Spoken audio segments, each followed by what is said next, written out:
네, 안녕하세요. 오늘부터 소비사회를 사는 그리스도인 본문 읽기로 들어가겠습니다. 1부 상품 형식에서 1장 소비사회의 삶 읽기. 반복해서 묻는다. 당신은 이해하는가? 이해하는가? 어려움에 처했는가? 어려움에 처했다면 도움을 구해 보았는가? 도움을 구했다면 당신을 도울 사람이 있었는가? 그랬다면 그의 도움을 받았는가? 어려움에서 벗어났는가? 당신은 어떤 종류의 의식을 가지고 있는가? 당신은 그렇게 의식하며 사는가? 자아를 가지고 있는가? 당신이 누구인지 아는가? 당신이 무엇을 하는지 알고 있는가? 당신은 사랑하는가? 어떻게 사랑하는지 알고 있는가? 사랑받고 있는가? 미워하는가? 내 말을 알아듣는가? 돌아오라, 반복해서 말하겠다. 돌아오라, 돌아오라, 돌아오라. 워커퍼시, 우주에서 길을 잃다 중에. 작고한 워커퍼시는 자조에 관한 마지막 책이라는 부제가 붙은 이 소설에서 미국 문화를 탁월하게 풍자하고 있다. 소설은 이처럼 외계 생명체의 호소로 마무리된다. 이는 다른 행성이나 침팬지와는 소통하려고 끊임없이 노력하면서도 자신의 내적인 삶에 대한 감각은 모조리 잃어버린 현대인들을 향한 호소다. 현대인들은 유흥이나 물질적 대상은 열렬히 추구하지만 사람에 대해서는 의심이 많고 지극히 냉소적이다. 계속해서 무언가를 만들어내지만 자기 파멸로 빠져들고 있을 뿐이다. 퍼시는 우리에게 인간성, 관계, 부족함을 인정하는 태도, 사랑과 초월로 돌아오라고 말하고 있다. 그러나 이처럼 갱신과 개혁을 추구하는 말들은 무언가가 잘못되었음을 시인하고 기꺼이 변화를 수용하겠다는 태도를 요구한다. 하지만 우리는 결단코 그런 태도를 취하고 싶어 하지 않는다. 우리는 세상을 비추는 산 위에 있는 동네이며 천개의 빛나는 등불이자 세계의 모든 후진국들에게 등대 같은 나라다.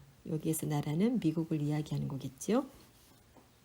새로운 세계에 접어들면서 미국인들은 우리의 적은 우리가 행하는 일 때문이 아니라 우리의 존재와 삶의 방식 때문에 우리를 미워하는 악한 사람들이라는 이야기를 들어왔다.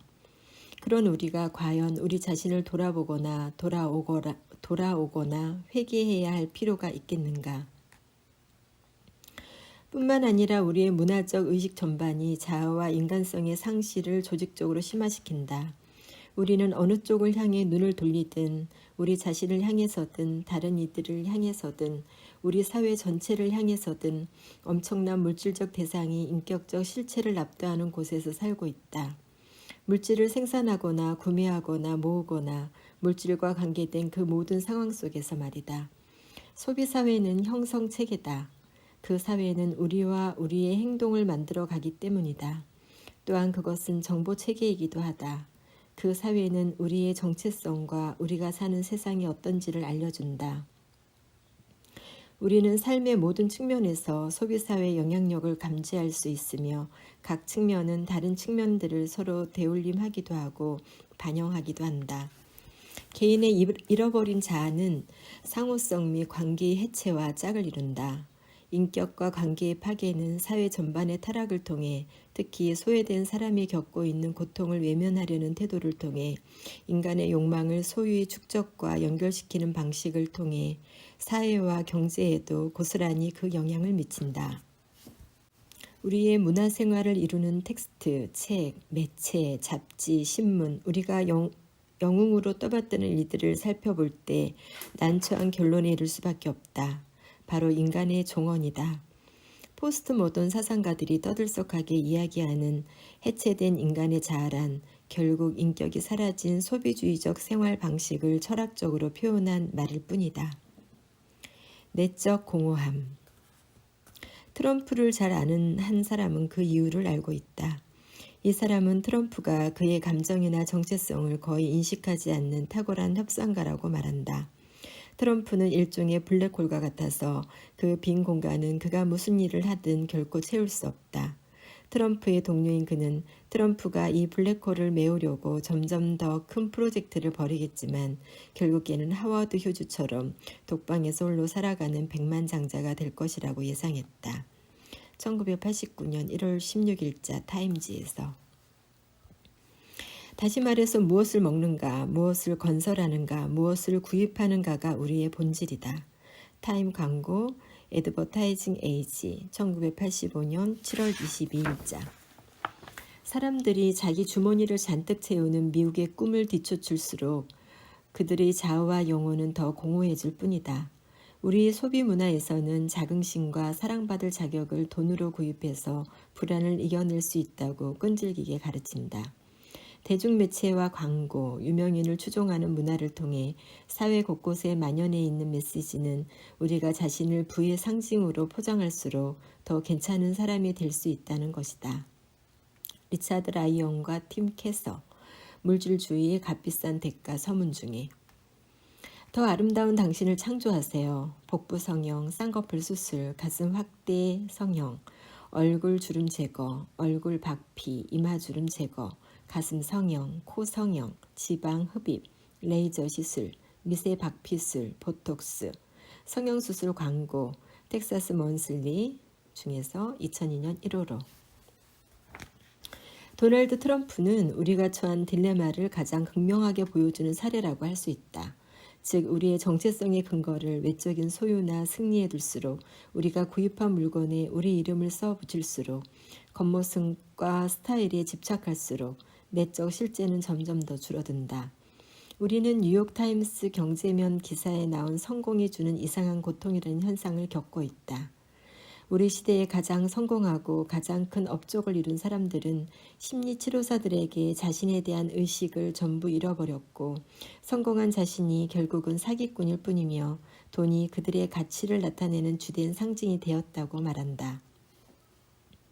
트럼프의 경우 1990년대에는 9억 달러의 빚을 졌지만 21세기 되면서 다시 10억 달러 이상의 가치를 갖게 되었다.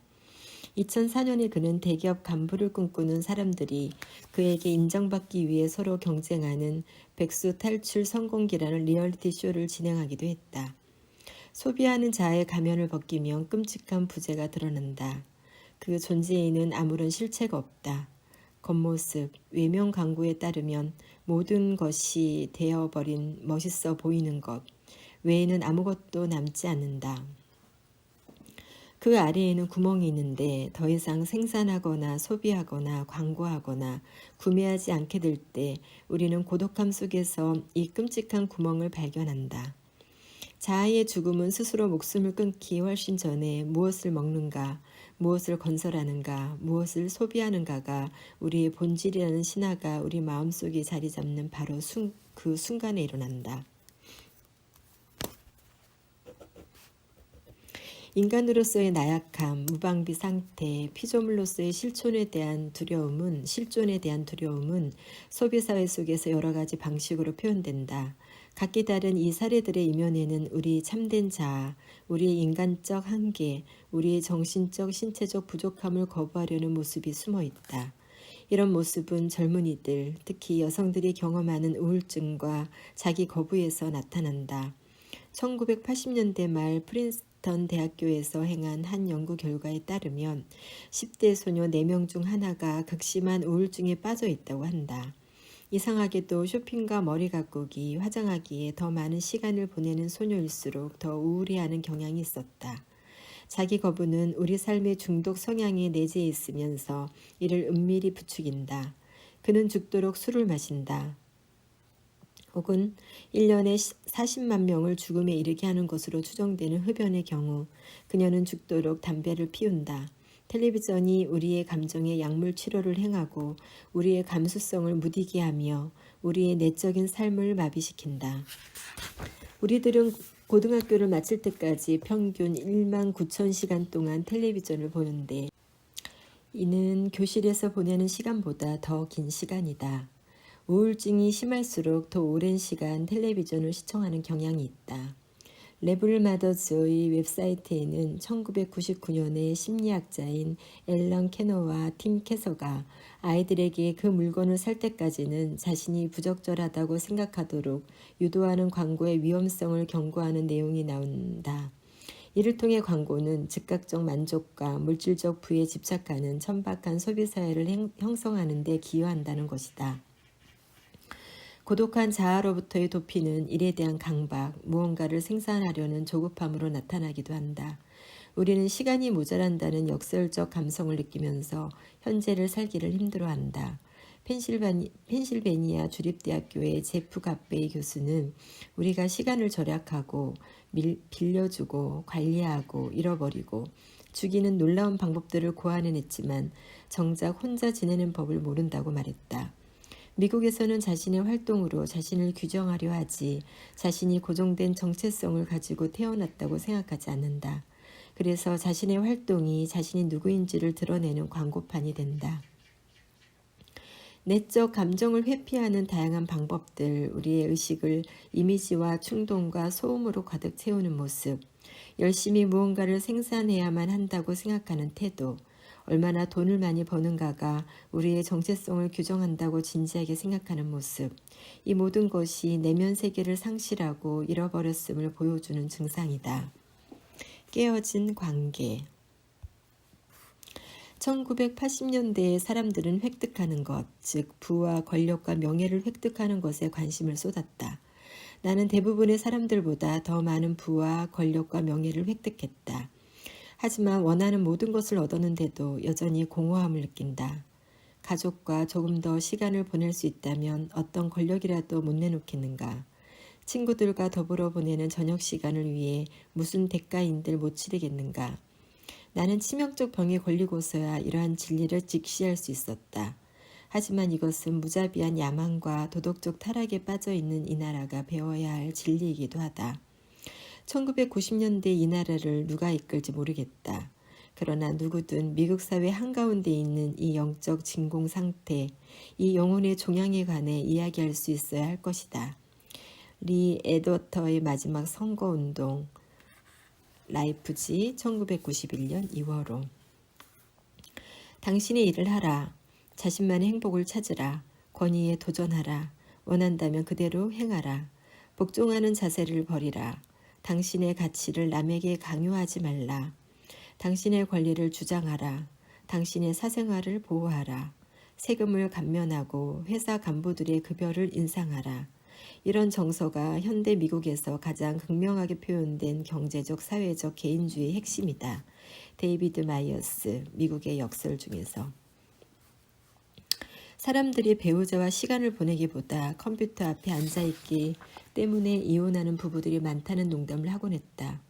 하지만 샌디에이고에 있는 미국 인터내셔널 대학교의 심리학 교수 마이클 예코프는 그것이 더 이상 농담이 아니라고 말했다. 사람들은 인간관계를 자동차와 컴퓨터, 비디오, 은행 계좌로 대체하고 있다.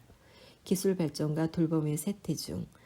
세인트루이스 포스트 디스패치 1986년 7월 9일자. 나는 질소 충전 상자 안에 담겨 동부의 기증시설에서 로스앤젤레스에 있는 나의 주치의에게 특별히 배달된 0.5 세제곱센티미터의 해동된 정자를 통해 임신했다. 이제 아무 문제가 없다면 내 꿈은 현실이 될 것이다. 나는 싱글맘이 될 것이다. 정서적으로 누군가와 얽히고 설키는 과정을 거치지 않고 기증자를 찾는 일은 내 아이의 아버지를 찾는 사적인 행위라기보다는 차를 사는 일처럼 느껴졌다. 기본 모델을 선택한 다음 여러 가지 옵션을 추가한다. 나는 온라인 쇼핑을 즐기지 않기 때문에 웹사이트에서 내 아이의 아버지를 주문하는 것이 특히 어려웠다. 소름 끼치네요. 로리 가트리브 XY 파일 중에서 애틀랜틱 먼슬리지 2005년 9월호. 자신의 내면과 연결되지 못하는 우리는 다른 이들의 내면과도 연결될 수 없어졌다. 자신을 알지 못하는 우리는 다른 사람 앞에서 우리가 어떤 사람인지를 드러내지 못한다. 그리고 자신의 인격과 접촉하지 못하므로 다른 사람의 인격을 받아들일 줄도 모른다. 상품을 선전하는 이들은 사람보다 그들의 상품이 우리에게 더 큰 위안이 될 것이라고 설득한다. 난 의미 있는 관계를 찾고 있어. 그리고 섹스 피프스 에버뉴. 이것은 미국의 명품 전문 백화점이에요. 에버뉴에서 그걸 찾았어. 도요타, 나를 위한 너의 서비스를 사랑해. 대가를 치르지 않고 사랑에 빠져라. 펀드에 투자하는 것을 사랑한다. 그것에 관해 죄책감을 느끼는 것을 미워한다. 미워한다. 사랑한다. 미워한다. 사랑한다. 돈과 더 나은 관계를 원한다. 광고는 이런 식으로 우리를 전도한다. C.S. 루이스가 4가지 사랑에서 말했듯이 사랑의 고통과 상처를 피하고 싶다면 고양이 한 마리도 사랑하지 않는 게 낫다. 우리는 보석과 장신구로 치장한 우리 마음을 꼭꼭 숨겨두어야 한다. 그렇게 하면 결코 가슴 아픈 일도 없고 상처받는 일도 없을 것이다. 그 마음은 우리가 집착하는 물건처럼 죽은 마음이다. 그래서 사람들과의 만남을 통해서만 채워줄 수 있는 인간의 열정은 소유에 대한 욕망으로 변한다. 그들은 우리에게 인간관계에서 자주 겪게 되는 배신과 상처에 대해 경고한다. 우리의 본래 모습이 그대로 노출될지 모른다. 우리는 거절당하고 상처를 입을 것이다. 이러한 경고는 1980년대 코스모폴리탄지에 흔히 등장하는 기사의 주제였다. 지겨울 정도로 자주 들어온 말처럼 자식은 우리가 빌린 사람일 뿐이다. 사랑하는 이에게 너무 집착한다면 그 사람은 사라질지도 모른다. 그러나 우리가 가진 물건은 억지로 붙잡아둘 필요가 없다. 보들보들한 캐시미어 코트를 꽉 붙잡아 보라. 그 옷은 결코 당신을 배신하지 않을 것이다. 우리를 소비자로 만드는 이 사회는 파편화되어 살도록 우리를 훈련시킨다. 소스 프라이오리티 매니지먼트 시스템스사에 따르면 미국의 기업가들 중 85%는 주당 45시간 이상을 일한다. 그들 중 81%가 일 때문에 스트레스를 받고 48%는 매일 스트레스를 받는다고 한다. 89%는 집에 가서도 일을 하고 65%는 한 달에 한 번 이상 주말에도 일을 한다. 42%는 자녀들에게 책을 읽어주지 못하고 43%는 자녀를 돌보는데 일주일에 2시간도 할애하지 못한다. 왜 자신이나 자녀들과 함께 시간을 보내지 않느냐며 고통스럽게 묻는 아내에게 한 남자는 이렇게 말했다. 여보, 당신 때문이 아니야. 나는 일하지 않는 법을 모를 뿐이야. 관계는 대중매체의 공격도 받고 있다. 친밀함에 대한 헌신을 비하하는 매체의 내용뿐만 아니라 거의 제국주의적으로 우리를 장악한 매체의 영향력 때문에 관계가 공격을 받고 있다. 생산하거나 소비하지 않을 때 우리는 무엇인가를 시청한다. 2004년 현재 8세에서 16세 사이의 어린이와 청소년 중 60%가 자기 방에 텔레비전이 있다. 미국 가정 중 절반이 텔레비전을 3대 이상 가지고 있다. 사람들은 다시 수동적인 사물처럼 앉아서 자신의 의식적 행동과 노동을 지배하는 텔레비전의 세계로 빠져든다. 이미지 속의 이미지를 바라보며 그것이 진짜라고 상상한다. 닐 포스트먼의 말처럼 앞서 말한 삶은 죽을 때까지 즐기는 삶처럼 보인다. 사람들은 배우자와 자녀, 공동체와 대화하기보다 광고를 보는데 더 많은 시간을 보낸다. 오웰의 소설 1984년에서 힌트를 얻어 마크 크리스핀 밀러는 빅브라더 소설 1984년에서 빅브라더는 텔레스크린을 통해 소설 속의 사회를 끊임없이 감시한다. 이런 빅브라더는 텔레비전을 시청하는 바로 당신이라고 말했다. 소비자를 만들어내는 이 사회는 매체를 통해 사람들의 영혼에 이렇게 속삭인다. 아무것도 남지 않을 때까지 너를 짜낼 것이다. 그런 다음 우리로 너를 채울 것이다. 사치앤사치, 이것은 미국의 유명한 글로벌 광고 대행사인데요. 이곳의 회장인 케빈 로버츠는 관계를 잃어버린 공허한 영혼을 사로잡는 비밀, 즉 러브마크를 발견했다. 그는 그것을 주제로 전 세계를 돌며 마케팅에 관한 연설을 하고 러브마크라는 책을 출간했다. 그는 우리가 선호하는 브랜드 명예에 관한 5가지 통찰을 제시한다. 러브마크는 감정을 사로잡는다. 러브마크는 대체할 수 없고 저항할 수 없다. 러브마크는 사랑과 존경을 획득한다. 러브마크는 신비와 감성과 친밀감을 건드린다. 무엇보다도 우리는 러브마크를 측정할 수 있다. 인간의 가장 깊은 욕망은 다른 이들과의 관계 속에서가 아니라 상품과의 관계 속에서 드러나기 때문에 측정 가능하다. 결과적으로 내적인 삶을 상실한 문화는 역설적으로 친밀감을 잃는 문화가 된다. 참된 고통이 아니라 외로움 속에서 우리는 다른 이들과 관계를 잘 맺지 못한다. 우리의 자아는 텅 빈 요새가 되고 말았기 때문에 다른 이에게 자신을 의탁하지 못한다. 우리는 다른 이의 사랑을 받아들이지 못한다. 왜냐하면 알지 못하면 사랑할 수 없기 때문이다. 우리는 다른 이의 사랑을 받아들이지 못한다. 왜냐하면 알지 못하면 사랑할 수 없기 때문이다. 관계와 친밀함의 파괴는 다른 이들에 대한 헌신의 기초를 좀먹는 보이지 않는 벌레와 같아서 무너진 가정생활과 급증하는 이혼율, 거리와 텔레비전 앞에 아이들을 방치해두는 모습, 부유하고 유명한 사람들이 유행시킨 혼정 계약서가 점점 더 확산되는 현상, 시간 부족이라는 신종 질병 등을 통해 드러난다. 가족 스트레스와 파편화라는 문제에 관해 부모들이나 그들의 자녀들과 대화를 나누면서 나는 무한 축적에 대한 집착, 길어진 노동 시간, 새로운 욕구 충족의 선전, 쇼핑몰의 신학화, 경제적 비교를 부추기는 사람들, 돈과 소유를 통해 인정받으려는 욕구, 삶의 모든 차원에서 끊임없는 경쟁을 부추기는 자본주의 소비 이데올로기만큼 광범위하게 퍼져있는 강력하고 매력적인 힘은 없다는 걸 알게 되었다. 상품을 관리하는 일에 심혈을 기울이고 난 후에 우리는 서로에게 내주어야 할 시간마저 빼앗겼다고 느낀다. 풍요 속에서 우리는 굶주리고 있다. 따라서 첫 번째 부시 대통령의 선거운동 참모였던 리 액어터의 말은 예언자적이었다. 그는 40대에 뇌종양으로 죽어가며 화학요법으로 치료를 받는 고통스러운 순간에 라이프지의 지면을 통해 소비사회를 사는 사람들에게 소리 높여 말한다. 소비사회는 영혼의 종양이다. 물질에 대한 갈망. 물질 만능 사회는 팽창을 거듭하여 가치를 구현하고 증진시켰던 제도들, 공동체와 종교, 학교, 대학, 특히 가정, 이런 제도들이 힘을 잃거나 몰락하거나 심지어 자기 파멸에 이른 후에 남은 진공 상태를 메웠다. 물질 만능 사회가. 이제 우리는 모든 가치가 상대적이고 동등한 사회, 권위는 사라지고 가치가 스타일의 문제로 환원되어 버린 세상에서 살고 있다.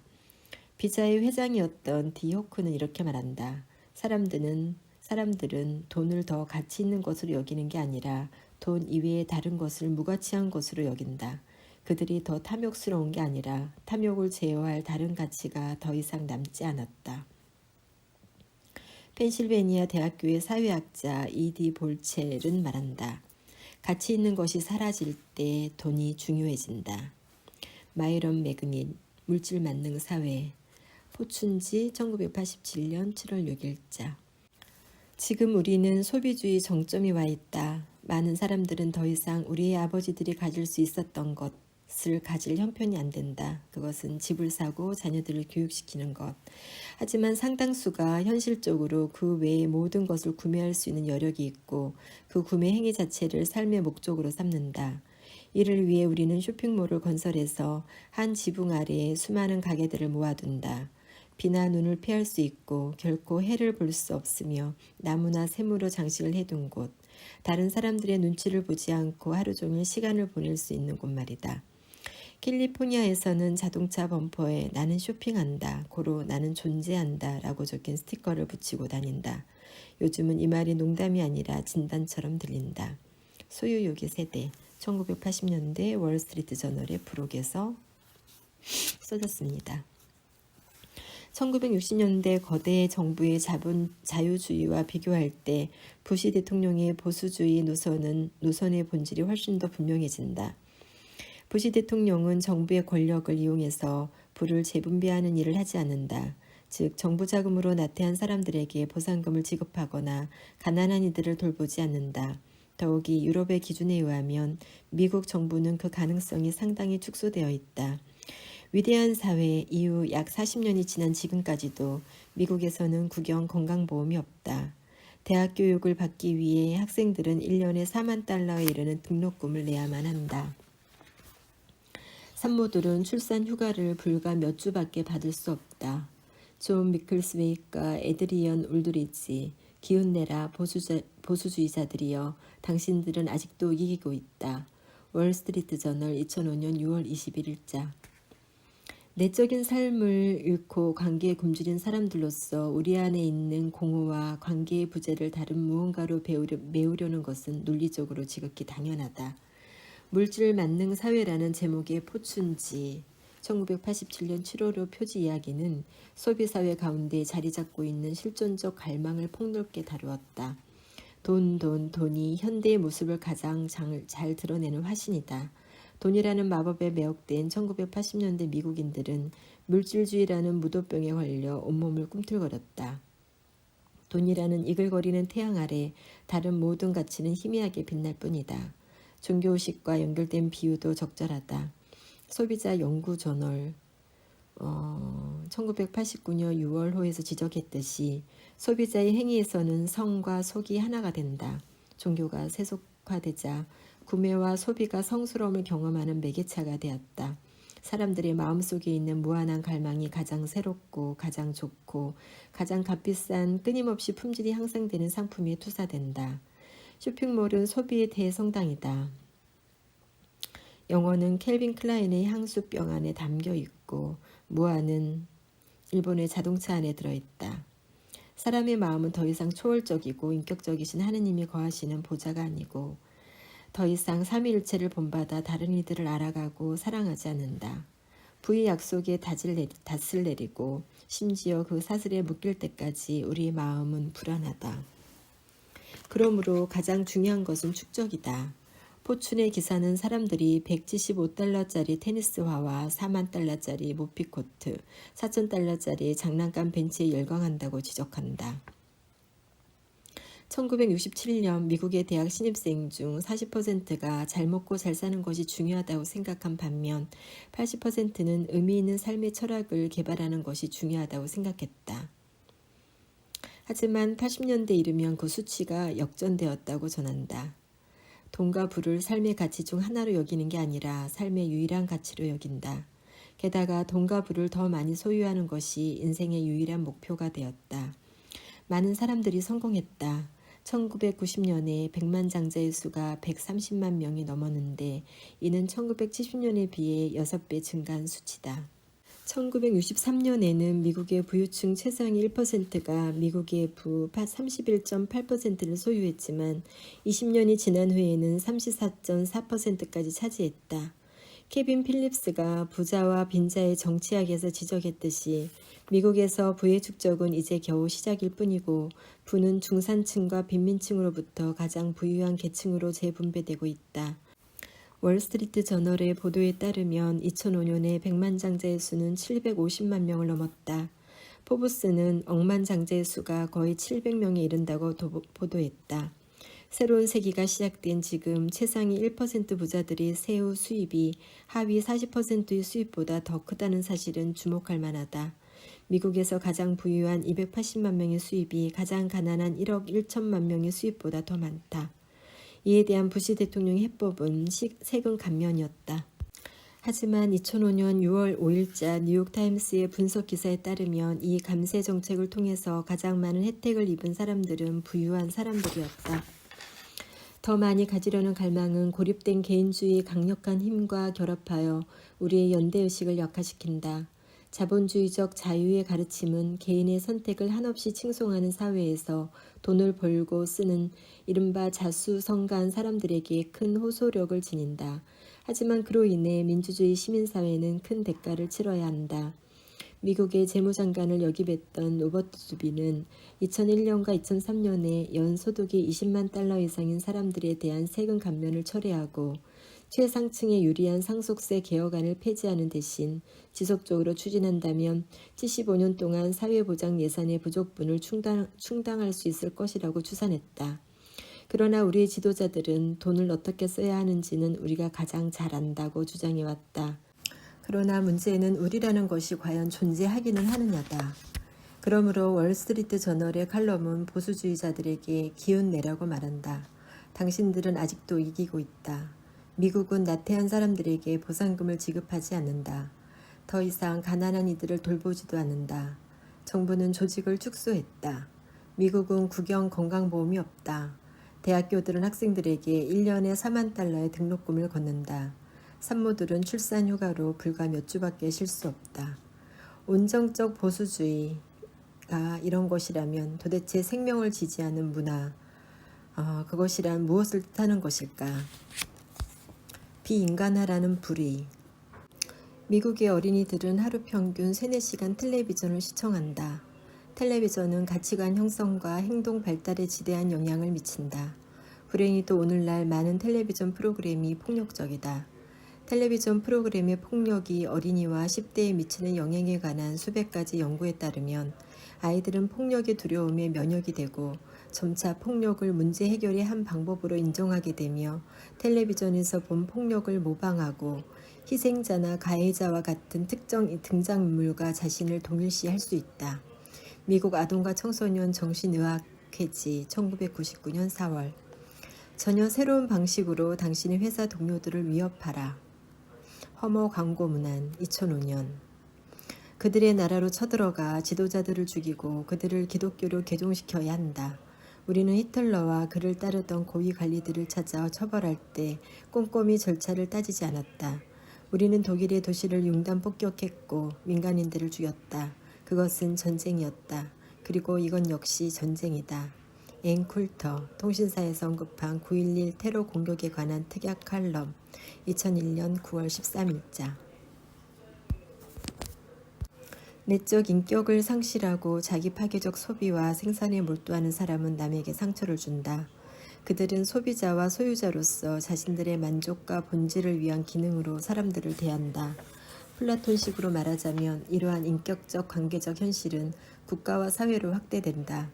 그것은 이내 구조적 불의의 형태를 띠고 사람을 사물의 지위로 격화시킨다.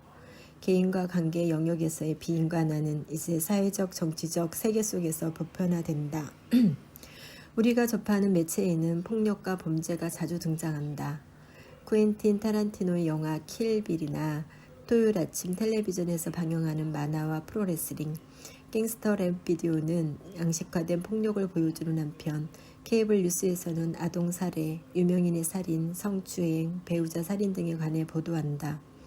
텔레비전 정규 프로그램의 61%가 폭력 행위를 묘사하고 그중 44%는 매력적인 범죄자가 등장해서 즉각적 처벌이나 장기간의 형을 받는 경우가 거의 없다. 너무나 생생하고 잔인해서 신문에서조차 기사화할 수 없는 성폭력을 표현의 자유라는 이름으로 옹호하는 경우도 흔하다. 지난 20년 동안 우리는 피약성에 적인 내용이 담긴 마돈나의 비디오회와 에어로스미스의 스티브 타일러가 묘사하는 성적인 모습을 즐겨왔다.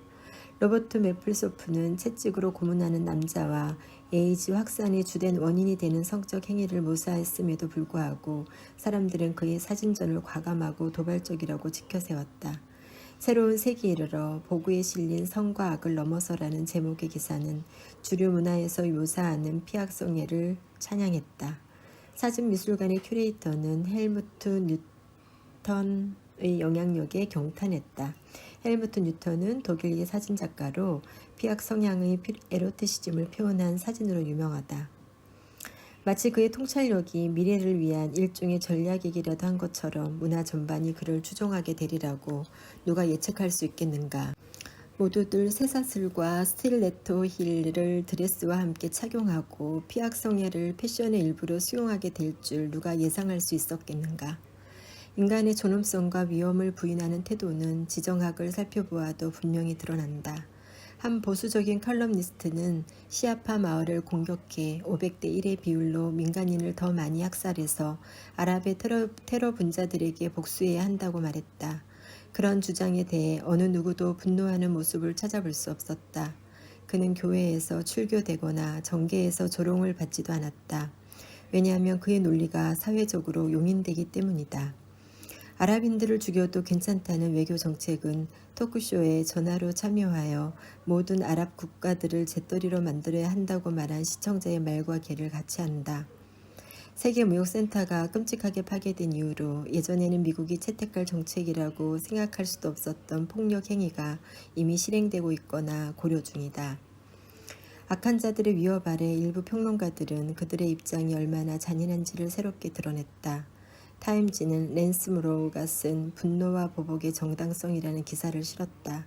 성전을 주장하는 이 기사는 평화적 해법 일체를 거부하는 것에 그치지 않았고 테러리스트뿐만 아니라 그들을 응원하고 지지했던 이들에 대한 극도의 혐오감으로 가득했다. 미국은 잃어버린 규율을 회복하고 자신감 넘치는 무자비함을 다시 배워야만 한다. 그리고 인간의 본성에 따라 우리는 모두 증오라는 무기가 있음을 깨달아야 한다. 앤드리아 페이저는 뉴욕 포스트에 기고한 칼럼에서 빌어먹을 국제연합은 꺼지라고 말하면서 크리스티안 아만푸어를 전쟁 창녀라고 폄하했다. 크리스티안 아만푸어는 1한계 CNN 국제 특파원으로 종군 기자로 유명하다. 2005년 여름 폭탄 테러 직후 아랍계 청년이 런던 경찰에 체포되었다가 도주한 후에 머리에 5차례 총격을 입고 즉사한 사건에 대해 7월 22일 폭스뉴스의 나의 말 꼭지에서 존 깁스는 이렇게 논평했다. 머리에 5방은 딱 적당하다. 그건 야만적이라며 불평하지 말라. 우리는 야만인들과 싸우고 있다. 그 젊은이가 남미 출신 이민자였다는 사실이 드러났지만 그것은 깁슨의 논평에서 가장 문제가 되는 측면은 아니다. 더 심각한 문제는 그가 2001년 9월 11일 이후 처음 시작했던 비인간적인 언동을 여전히 서슴지 않고 있다는 것이다. 그는 저기 숨어있던 시리아의 한 마을을 흔적도 없이 파괴했던 시리아의 하페즈 하사드의 방식을 미국이 모방해야 한다고 주장했다. 그는 모든 사람들이 죽거나 사라질 때까지 마을을 폭격해 말 그대로 마을을 평평하게 만들어버렸다. 폭격은 잔인했고 비정했고 무자비했으며 부당했다. 하지만 그는 정적 때문에 다시는 정치적 곤란을 겪지 않았다. 효과 만점이었다. 그렇다면 우리라고 그렇게 못할 까닭이 있겠는가? 적에 대한 무자비한 보복이든 사형이든 인종주의든 깜짝 놀랄 정도의 낙태율이든 증가하는 안락사 합법화 운동이든 제도적으로 정당화된 폭력은 한 문화가 인간의 본질적 존엄성에 대한 의식을 잃어버렸을 때에만 나타날 수 있다. 어떤 대의나 절실한 목적, 어떤 가치 있는 결과가 인명살상을 정당화한다. 그러나 우리는 스스로에게 이렇게 묻지는 않는다. 만약 국가의 이익이나 개인의 행동 혹은 자유가 어떤 행위든지 정당화한다면 당일한 목적에 근거한 적의 행위도 정당화되지 않겠는가? 굳이 이슬람 가격파의 논리를 이야기할 필요도 없다. 자신이 생각했던 미국의 자유와 애국심이라는 대의에 충실했던 극단주의자 티모시 맥베이는 독재에 맞서기 위해 희생자가 필요해서 수많은 사람들을 죽였다. 오클라호마 시티 폭탄 테러 당일 자신이 가장 좋아하는 폭군에게는 언제나 이렇게 라고 적힌 티셔츠를 입었던 그는 결코 뉘우치지 않았다. 어떤 종류의 군사행동이든 무고한 희생자를 최소화하려고 노력한다. 그러나 불가피하게 민간인 희생자는 발생할 수밖에 없다. 물론 소비문화가 폭력과 비인간화의 직접적인 원인이 아님은 마오쩌둥주의나 폴포트, 루안다, 사담 후세인의 이라크만 생각해 보아도 알 수 있다. 그러나 우리처럼 소비사회에서 살고 있는 사람들은 자본주의가 인간에 대해 불의와 폭력을 만들어내는 독특한 방식에 의심을 품기가 어렵다. 소비주의가 본격적인 철학과 생활 방식이 될 때 폭력을 통해서든 타락에 의해서든 모든 사회적 비인간화가 하나의 공통된 주제가 된다. 여성이든 남성이든 이윤을 위한 것이든 계몽된 자아나 국가의 이익을 위한 것이든 쾌락을 위한 것이든 모든 수단과 도구로 전락한다. 거의 50만 명이 흡연과 관련된 질병으로 죽어가는데도 우리는 계속해서 담배 산업에 국가 보조금을 지급하고 있다. 터전을 잃고 돌봄을 받지 못하는 하층 계급이 급증하고 있음에도 우리는 무기를 사는 데 돈을 쓰면서 세금 더 내기를 거부한다. 폭력으로는 아무것도 해결되지 않는다고 말하면서도 우리는 전쟁을 시작한다. 우리의 생활 방식을 보존한다는 명목으로 시작된 이 전쟁은 그야말로 끔찍한 결과를 낳고 있다. 상처받은 이들로부터의 도피. 진짜 어려움은 몇 주 지나서 나에게 찾아왔다. 주제는 도덕적 의무에 관하여서였다. 우리는 그런 의무를 강제적인 것이라고 생각한다. 하지만 나는 도덕적 의무가 우리가 행동하는 방식에 중요한 영향을 미친다고 주장했다. 예를 들어 나는 영화를 보러 가고 싶지만 병원에 입원한 친구에게 문병을 가야 한다. 이 말은 자기만족과 도덕적 책임 사이의 긴장을 보여준다. 영화를 보는 것보다 따분하고 가봐야 내가 할 수 있는 게 없다는 걸 알면서도 멀리 떨어진 병원에 병문안을 가는 것이 더 보람찬 일이다. 대부분의 학생들은 이런 식의 논리를 받아들이지 못했다. 나는 경영학 석사학위 소지자가 대부분인 학생들에게 삶에는 돈과 권력, 명예, 이기심보다 더 중요한 무언가가 있다는 것을 깨닫게 해줄 방법을 도무지 찾을 수가 없었다. 아미타이 에치온이 돈, 권력, 명예, 뉴스워크지에 실린 내용으로 1989년 9월 18일자입니다. 2001년 9월 11일 이후 미국은 전 지구적 테러와의 전쟁을 시작했다. 그러나 미국은 전 지구적 불안의 심층적 원인이 무엇인지를 무시해왔다. 미국은 올해 국방비로 거의 5천억 달러에 달하는 돈을 쏟아부었지만 극빈자들의 어려움을 돕기 위해서는 그 돈의 고작 30분의 1에 불과한 약 160억 달러밖에 쓰지 않았다. 이는 총 국민소득에서 100달러당 15센트에 불과한 금액이다. 이런 일이 반복되는 한 지속적인 평화를 구축할 수 없을 것이다. 가난한 이들을 돕는 데 지출되는 돈의 비율은 수십 년 동안 계속 줄어왔고 그 액수는 미국이 계속해서 지원하겠다고 약속만 하고 이양하지 않았던 액수에 비할 때도 아주 적은 돈이다. 제프 삭스, 빈곤의 종말, 타임지 2005년 3월 11일자. 말할 필요도 없이 여기서 진짜 고객은 애완동물 자체가 아니다. 애완동물 주인들이다. 미국 애완용품 제조업 협회에 따르면 그들은 해마다 애완동물에 340억 달러를 쓴다. 애완동물 애호가들은 자신을 과시하기 위해 키우는 동물을 장식품으로 취급한다고 비판을 받을지도 모르겠다. 나버커, 강아지 멋쟁이, 뉴욕타임스 매거진 2005년 8월 7일자. 사물은 상처받지 않는다. 피를 흘리거나 고통을 당하거나 죽지도 않는다. 그리고 사물과 상품, 물건을 제일 중요하게 취급하는 문화는 결국 상처받기 쉬운 인간으로부터 도피한 문화일 뿐이다. 내면성을 피하거나 친밀함을 거부하거나 사람들의 가치를 부당하게 폄하할 때 우리는 무방비의 인간 실존으로부터 도피하는 것이나 마찬가지다. 하버드 경영대학원의 방문 교수인 아미타이 에치오니는 소비자의 주권을 최고의 신념으로 삼고 있는 학생들을 보며 의아했다. 그들에게는 가난한 사람이란 존재하지 않는 사람일 뿐이다. 가난한 사람이 아파서 병원에 입원한 친구의 모습으로 존재한다고 해도 그들이 책임감이나 동정심을 보여줄 수 있을지 상상할 수 없었다. 그들은 영화 보러 가기보다 친구에게 병문안을 가겠다는 그의 주장에 대해 그가 나중에 친구에게 보상을 받거나 다른 친구들에게 좋은 인상을 주거나 자기 만족을 위해 그렇게 하는 것이라고 대답했다.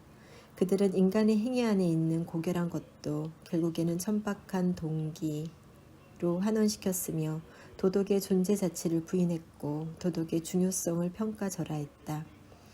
이런 반응조차 사실은 삶의 인격적 차원, 민감함과 책임감, 동정심과 공감, 인간의 나약함을 회피하려는 태도일 뿐이다. 하버드 출신의 정치경제학자인 로버트 라이는 1991년에 뉴욕타임스 매거진에 기고한 글에서 이런 태도에 대해 성공한 사람들의 퇴각이라고 이름 붙였다. 성공한 미국인들은 인류나 세상의 상처와 마주할 필요가 없는 심리학적, 경제적 동굴로 물러나 고립된 채 살아간다는 것이다. 우리 삶의 주의를 분산시키는 것들, 오락과 물건들은 우리가 상처 입은 인류로부터 떨어져서 살게 해줄 뿐만 아니라 환영의 세계에서 살게 해준다. 많은 미국인들은 우리가 세계에서 가장 관대한 사람들이라고 생각하면서 이미 가난한 사람들의 많은 원조를 제공하고 있다고 믿는다. 그러나 우리는 전 세계의 가난한 60억의 사람들에게 우리가 제공하는 원조의 2배 이상을 애완동물에게 쓰고 있다. 그들 중에서 극심한 빈곤 때문에 죽어가는 사람들이 매일 2만 명에 달한다. 이 같은 사실들을 감안할 때 수백만 명이 르완다에서 살해되고 니제르에서 굶어 죽고 있는 상황에서 미국의 정부 관리들이 인도주의적인 이유로 이라크를 침공한다고 말하면 전 세계가 회의적인 태도를 나타낼 수밖에 없다. 크로니클 오브 필랜스로피에서는 인간 원조 부문에서 연소득 7만 달러 이상인 미국인들은 소득의 3.3%를 기부한다고 보도했다. 뿐만 아니라 어반 브루킹스 세금정책연구소에서는 상속세를 인하할 경우 해마다 100억 달러의 기부금이 추가로 필요하게 될 것이라고 추정했다. 세상의 가난한 이들이 받은 상처로부터 도피하려는 태도는 우리 스스로가 상처받기 쉬운 인간임을 받아들이기 거부하는 모습에 그대로 반영되어 있다. 소외된 사람들을 우리와 똑같은 사람으로 취급할 수 없다는 이데올로기적 기만이 점점 커져간다. 우리는 생산적이다. 우리 삶을 스스로 책임진다. 우리 스스로를 돌본다. 우리는 독립적이고 자유로우며 자신의 삶을 지배하고 있다. 그러므로 우리는 삶에서 가장 다루기 어렵고 취약하고 의존적인 상황에 처한 사람들과 더불어 살아가야 하는가에 관해 의문을 갖는다. 말없는 태아와 의존적인 유아, 기저귀를 하거나 장애가 있는 노인들은 우리처럼 온전한 인간이 아니다. 어떤 사람들에게는 이것이 충격적으로 들리겠지만 원형질 덩어리, 식물인간, 심장이 뛰는 시체 같은 말을 사용하는 이들에게는 그렇지 않을 것이다. 여기서 해결책은 우리가 가장 두려워하는 것들이다.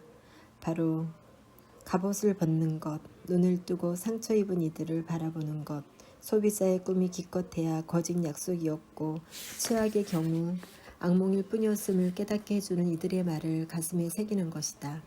소외된 이들, 아픈 이들, 죽어가는 이들, 가난한 이들, 노인들, 그들은 우리에게 가르침을 줄 수 있다. 그러나 우리는 배워야 할 필요를 부인한다. 붓다에 관한 이야기는 이 역사를 가장 잘 보여준다. 그는 젊고 유연했지만 우울했다. 그의 부모는 그에게 모든 것을 주고 그에게 걱정거리가 될 만한 모든 것으로부터 그를 보호했다. 심지어 주변 세상의 고통을 보지 못하도록 마차 안의 창문에도 아름다운 그림을 그려놓았다. 그러던 어느 날 자신의 왕국을 지나가다 그는 창문을 열고 4가지 광경을 보게 된다. 물론 처음에는 자신이 본 것이 무엇인지 알지 못했다. 그는 구걸하는 사람, 사랑하는 이를 잃고 슬퍼하는 사람, 아픈 이를 돌보는 사람, 노인을 봉양하는 사람들을 보았고 마부가 그에게 4광경에 대해 이야기해 주었다. 그리고 붓다는 자신의 왕국을 떠났다. 여행을 떠난 그는 보리수 나무 아래에서 깨달음을 얻는다. 그는 다른 이들을 위해 부처가 되었다. 극동을 가거나 세계 어디를 가든지 불상을 보게 된다. 불상은 미소 짓고 있다.